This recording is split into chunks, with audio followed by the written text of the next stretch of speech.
or did you want to like initially start a company, maybe work on it for 30 years and keep doing that one thing? Or like, did you always plan to be a very diversified person doing a lot of things?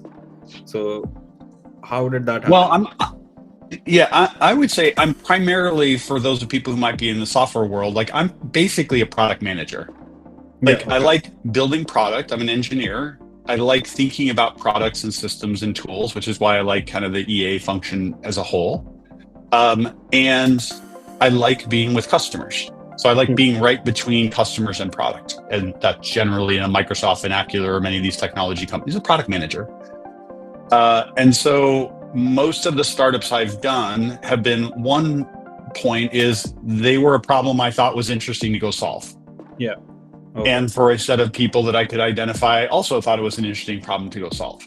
So I'm very oriented toward that blend of product and customer problem. I am not somebody who necessarily was motivated to just do a startup per se. It was just the best way to go realize that vision. It's like, okay, I want to go build this thing, and this is the best way to go build that thing.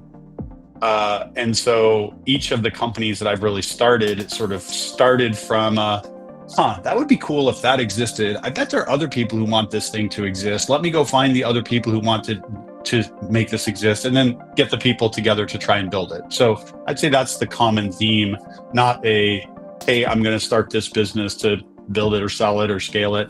But I do have, I think, and this now manifests into Pioneer Square Labs, a lot of times when you're building companies, you want to understand the competitive landscape.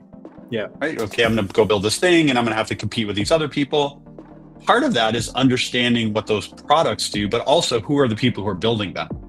Yeah. So the first step to understanding that is really the beginning of competitive landscaping. Okay, company A has feature A and B, and company B has so and so forth.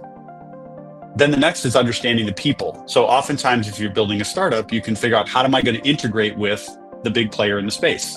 Yeah.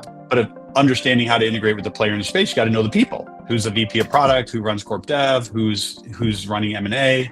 But more, it's about the product. And then sometimes that relationship with that product person ends up, they look over at the other side of the table and they say, wow, like what you guys have built is super cool. Yeah. And very innovative. And that should be a good fit to what we're doing. So in certainly the case with Gist and BlackBerry and Synosys and Google, these were initially understanding market and competitive dynamics, which then led to alignment with people, which then led to acquisition. But it wasn't started from an acquisition perspective, it was started from a knowledge perspective, because I wanted to figure out how I'm going to compete in that particular market, and if the big guys are going to come and kill us as the small guys. So that is something that we rinse and repeat here many times over at PSL. Okay, understood.